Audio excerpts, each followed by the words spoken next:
Buenas noches. Hoy vamos a hablar de obligaciones. Y bueno, primero vamos a definir qué es una obligación. Bueno, jurídicamente es el vínculo de derecho que nos constriñe a pagar o a hacer algo o a abstenernos de ello. La clásica definición del derecho romano, dada por Justiniano, expresaba que la obligación es el vínculo jurídico que nos constriñe a pagar algo a otro. El Código de Vélez no tenía una definición legal de la obligación. Por el contrario, el nuevo Código Civil y Comercial en el artículo 724 nos da una definición legal que nos dice: la obligación es una relación jurídica en virtud de la cual el acreedor tiene el derecho a exigir del deudor una prestación destinada a satisfacer un interés lícito y ante el incumplimiento a obtener forzadamente la satisfacción de dicho interés. Bueno, vamos a hacer un análisis de esta definición legal que nos da el artículo 724. Respecto de la relación jurídica, es una relación porque vincula al deudor con el acreedor y es jurídica porque es regulada por el derecho, en virtud de la cual nos habla de que la relación es la causa por la cual el deudor queda sometido a las exigencias del acreedor. El acreedor tiene el derecho a exigir del deudor, o sea que hace referencia a los sujetos de esa obligación, estando en un extremo, por un lado el acreedor, que es el sujeto activo, con su derecho a exigir el cumplimiento, y por el otro el deudor, que es el sujeto pasivo, que debe cumplir. Una prestación destinada a satisfacer un interés lícito. Esto hace mención al objeto de la obligación, es decir, a lo que debe cumplir o pagar el deudor al acreedor. Esa prestación, que puede ser de dar, de hacer o de no hacer, siempre debe estar destinada a satisfacer un interés lícito y además debe ser material, jurídicamente posible, lícita, determinada o determinable, susceptible de valoración económica y debe corresponder a un interés patrimonial o extrapatrimonial del acreedor. Y, ante el incumplimiento, a obtener forzadamente la satisfacción de dicho interés. Bueno, acá se está refiriendo pone de manifiesto lo que es la responsabilidad que genera no cumplir la obligación, ya que ante la posibilidad de que el deudor no cumpla voluntaria y espontáneamente con lo prometido, la situación genera a favor del acreedor el derecho a obtener forzadamente el cumplimiento. ¿Cómo lo hace? Por los medios legales para que se cumpla, o haciendo que otro cumpla a costa del deudor, o en última instancia a que se lo indemnice. Bueno, vamos a hablar sobre la naturaleza jurídica de la obligación. Tenemos varias teorías. Por un lado tenemos la teoría subjetiva, que nos habla sobre la potestad que tiene el acreedor. Entiende que la obligación es un poder o potestad del acreedor ejercida sobre un hecho del deudor. Esta teoría fue sostenida por Savigny. Después tenemos la teoría objetiva, que nos habla del título a una prestación y relación de patrimonios. Está basada en las ideas de Yering, para el cual el derecho subjetivo es un interés jurídicamente protegido. El ordenamiento jurídico protege el interés del acreedor en que se cumpla la prestación. El crédito sería el título que permitiría lograr esa prestación sin importar que la misma sea cumplida por el deudor o por otra persona. En esta teoría, la obligación aparece como una relación entre dos patrimonios, ya que el acreedor ve satisfecho su interés cuando bienes del patrimonio del deudor ingresan a su patrimonio. Después, por otro lado, tenemos la teoría bipolar o del vínculo complejo. Considera que en la obligación existe un vínculo complejo. Por un lado hay un deber, el deber del deudor de cumplir con esa prestación, y por otro hay una facultad del acreedor de recurrir a los medios legales para satisfacer su interés. Esta es la posición adoptada por la mayor parte de la doctrina moderna. Después tenemos otros criterios dentro del sector de criterios objetivos, Binder y Brunetti consideraron que el deudor tiene un deber libre de cumplir o no cumplir. Carneluti considera que el deudor tiene el deber jurídico de soportar o tolerar, que sería el deber impatiendo, la acción del acreedor tendiente a cobrar.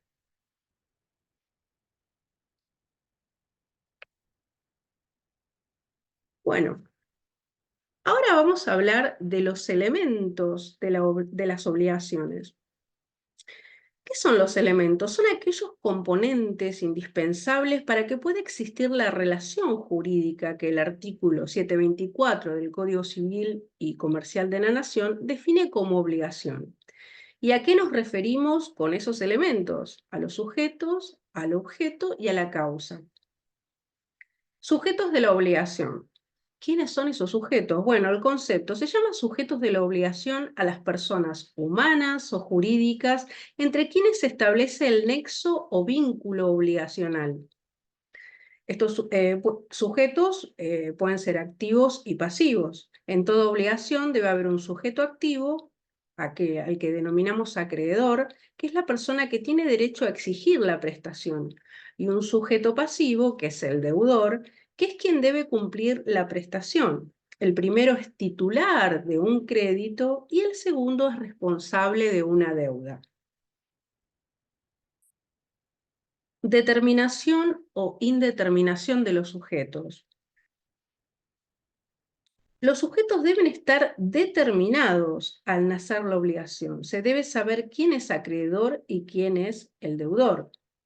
Por excepción, se admite en algunos casos que el sujeto pueda determinarse posteriormente, determinación posterior del deudor, por ejemplo, en las obligaciones propter rem, de determinación posterior del acreedor, por ejemplo, en cheques y otros títulos al portador. ¿Quiénes pueden serlos?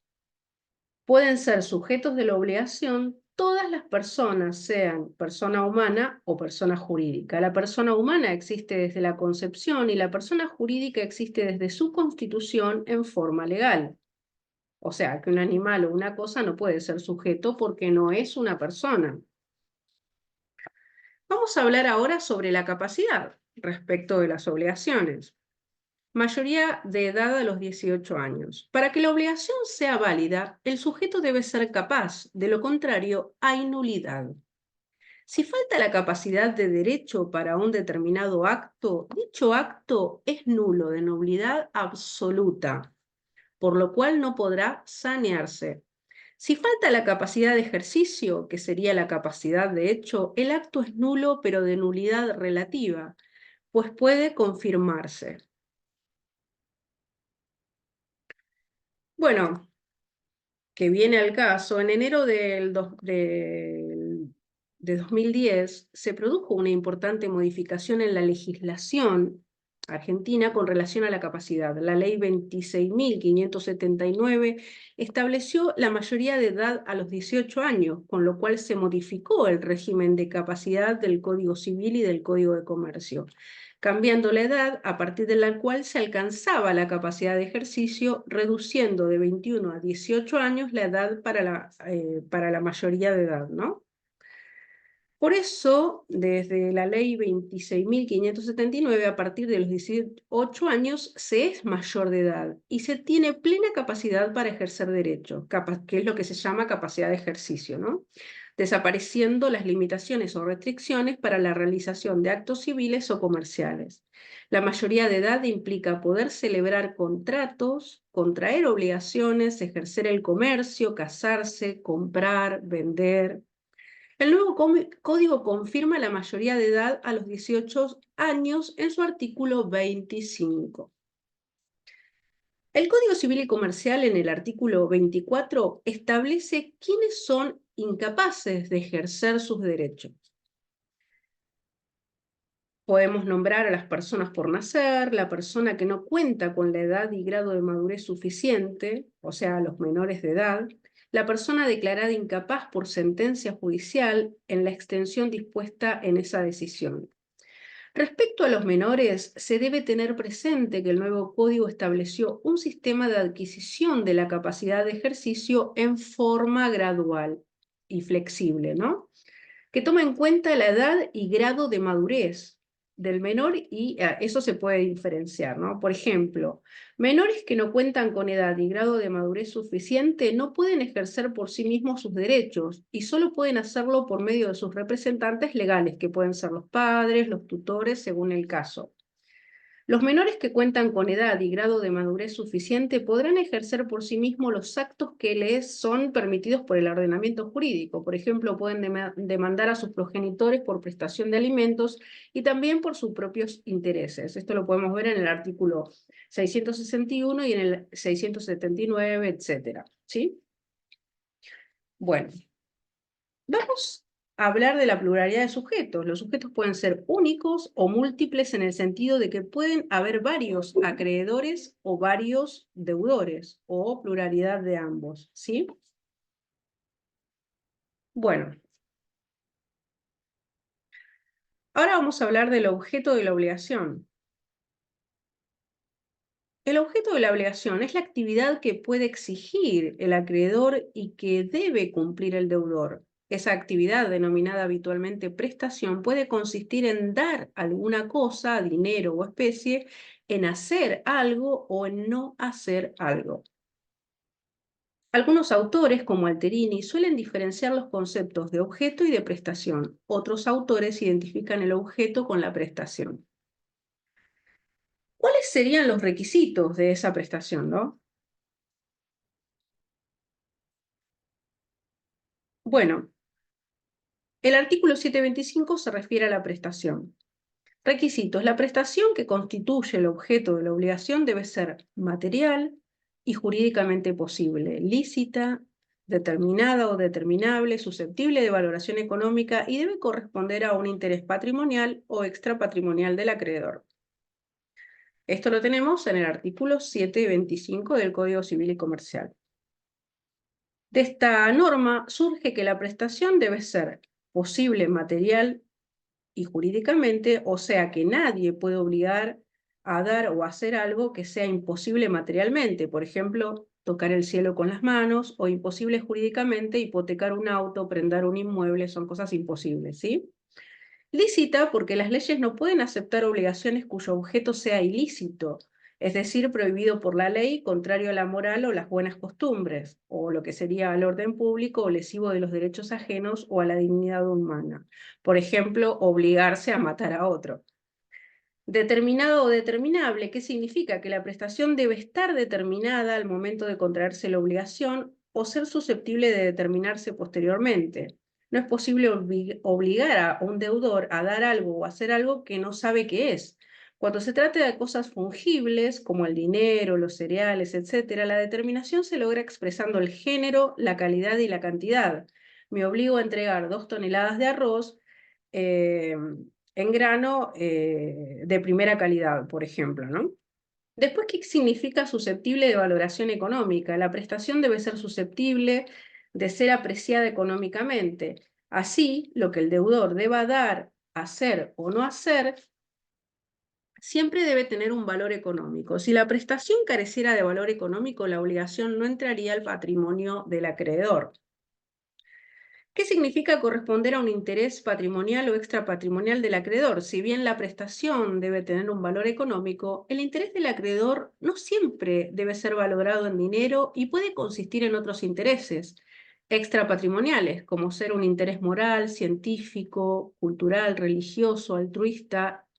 Y si dicho interés es serio, merece ser protegido por la ley. Por ejemplo, si convengo con una fábrica de juguetes que entreguen 1000 juguetes en el hospital de niños para regalarlos a los chicos internados, la prestación tiene un valor económico, el valor de los juguetes. Pero mi interés no será patrimonial, sino puramente altruista.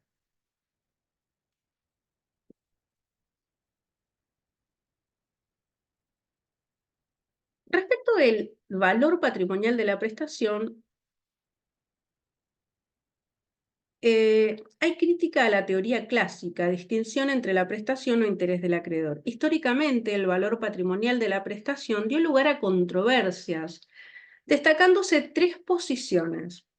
Por ejemplo, la teoría clásica de Pottier, Savigny, etc., sostiene que la prestación siempre debe tener un valor patrimonial.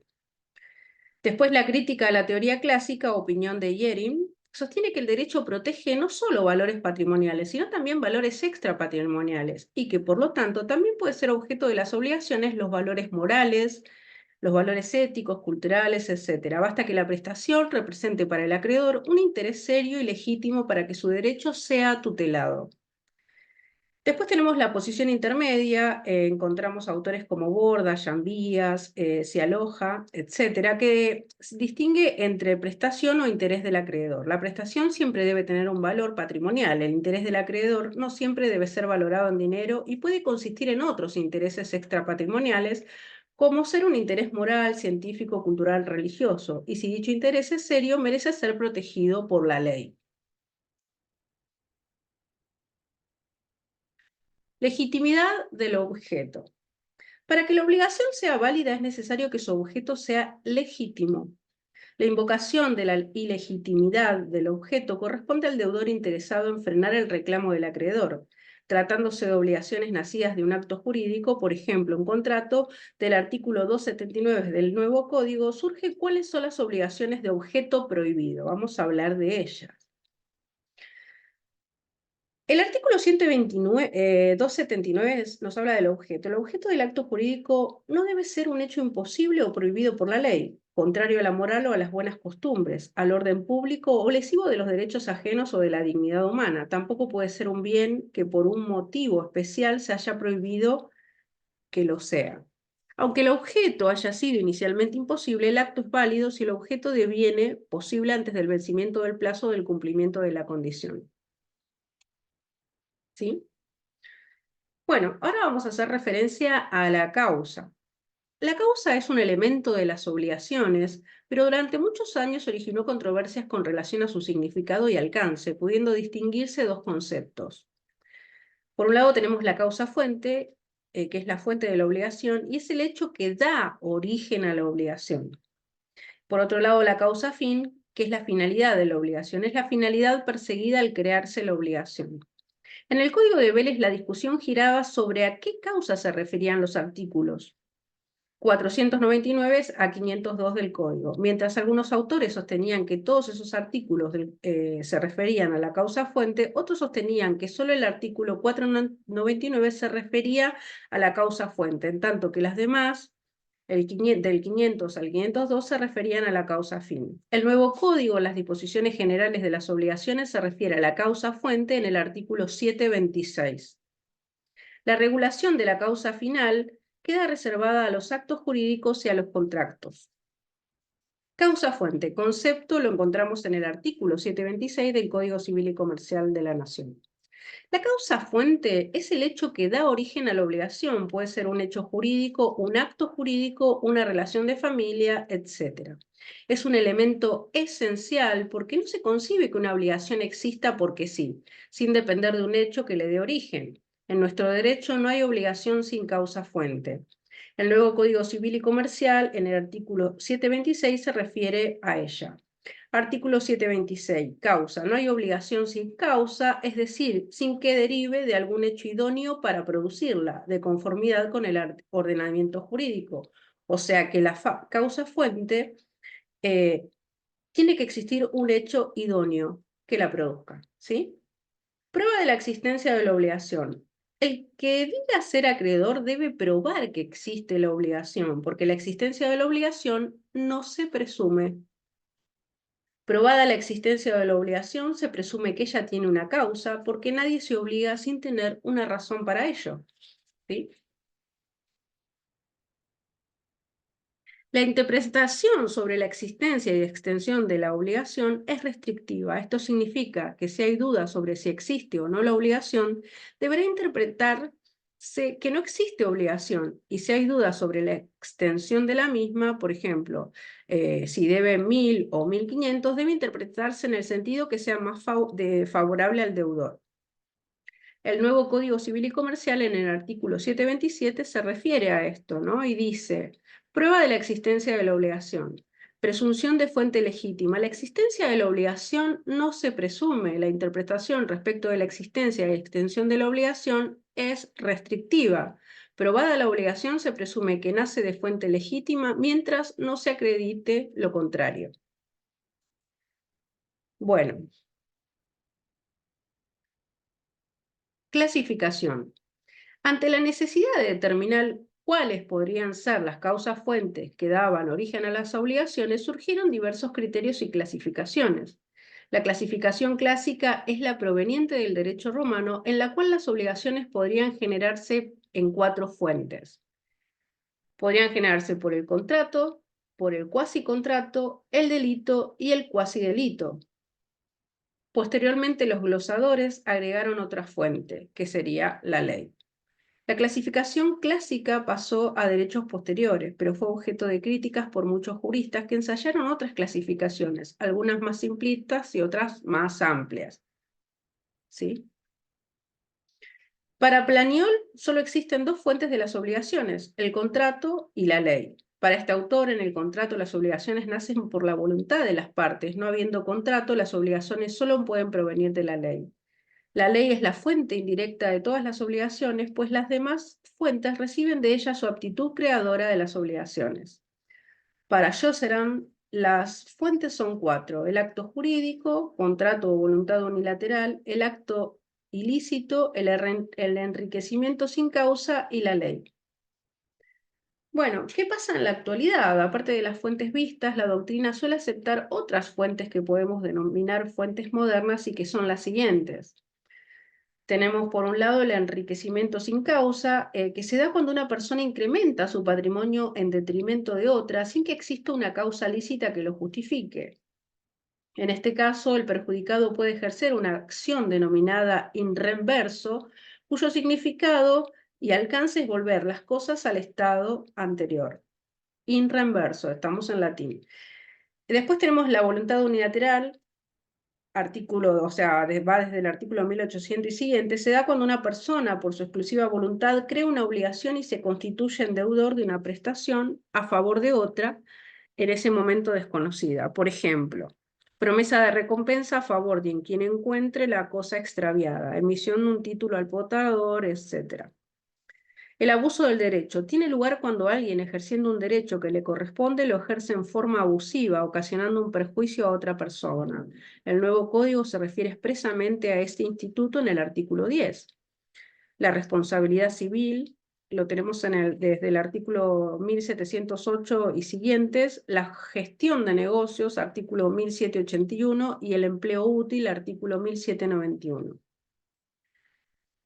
Bueno, otro tipo de causas. La causa fin. Concepto. La causa fin es la finalidad que las partes han tenido en mira al celebrar el contrato, pudiendo hacerse la siguiente distinción. La causa fin tiene razón de ser cuando se trata de obligaciones convencionales creadas voluntariamente a través de actos jurídicos. Tal es el caso de los contratos. Conforme a este criterio, el nuevo código regula la causa fin en la parte dedicada a los actos jurídicos, artículos 281 al 283. La causa fin es materia del acto jurídico y aplicable a todo el género. Bueno, hay una clasificación de lo que es la causa fin. Tenemos la inmediata, es la finalidad abstracta que ha tenido las partes al contratar. En los contratos iguales esta causa fin es siempre la misma. En todas las compraventas, para el vendedor el fin es recibir el precio y para el comprador es recibir la cosa en propiedad.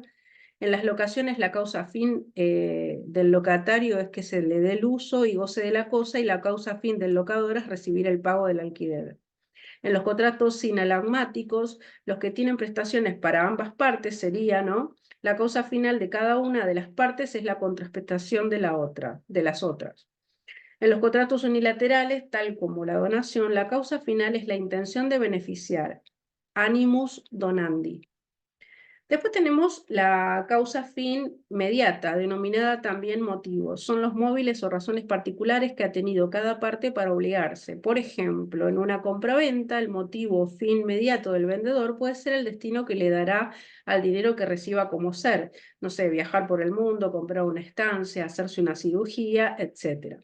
Los motivos dependen de cada persona, puede variar infinitamente y permanecen ocultos en el fuero interno de cada contratante y por lo tanto en principio son irrelevantes para el derecho.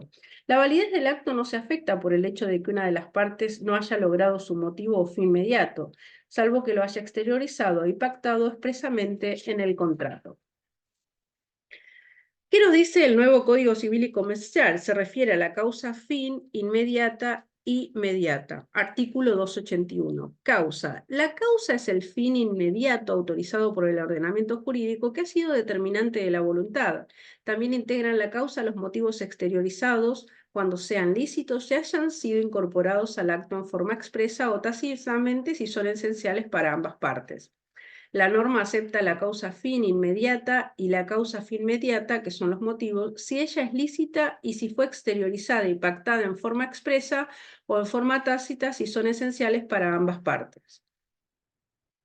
Presunción de causa, falsedad de causa. Dice el artículo 282 del nuevo código que aunque la causa no esté expresada en el acto, se presume que existe mientras no se pruebe lo contrario. El acto es válido aunque la causa expresada sea falsa si se funda en otra causa verdadera. La norma establece una presunción legal fundada en la idea que nadie se obliga sin tener una causa. Sin embargo, la ley admite la prueba en contrario. Se trata entonces de una presunción iuris tantum. El último párrafo de la norma prevé una simulación. Si en un acto se expresa falsamente una causa, pero en realidad hay oculta otra causa, el acto será válido en razón de la existencia de esa causa oculta. Por ejemplo, se manifiesta recibir un dinero en razón de una venta, pero en realidad se trata de una donación. Bueno, ahora vamos a hablar de lo que es el acto abstracto. Los títulos abstractos son títulos totalmente desvinculados de la causa que le dio origen. Por ejemplo, la letra de cambio, un pagaré, un cheque. En estos títulos, en principio, la causa carece de relevancia y el deudor no puede discutir la causa alegando la inexistencia, falsedad o ilicitud de la misma. Debe limitarse a cumplir. Luego de cumplir, podrá en un juicio posterior probar la inexistencia, falsedad o ilicitud de la causa. Bueno, vamos a ver un ejemplo, así lo entendemos. Por ejemplo, una persona realiza una compra de mercaderías y documenta el pago mediante un pagaré.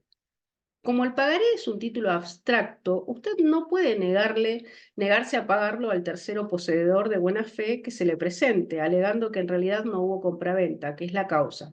O sea, el pagaré es válido y debe pagarse independientemente de la causa que le dio origen.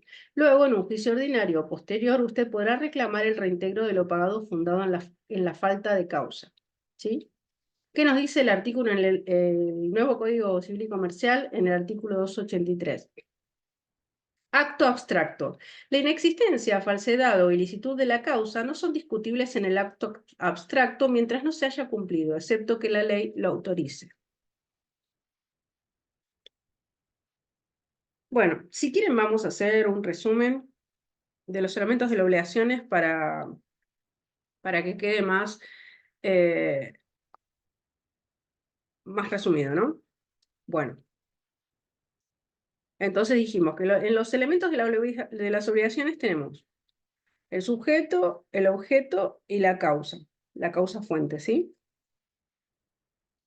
Los sujetos pueden ser activos y pasivos. El activo es el acreedor, tiene derecho a exigir la prestación. El pasivo es el deudor, debe cumplir con la prestación. Los requisitos, ¿cuáles son? Debe ser persona, puede ser humana o jurídica, ser capaz, determinada o determinable.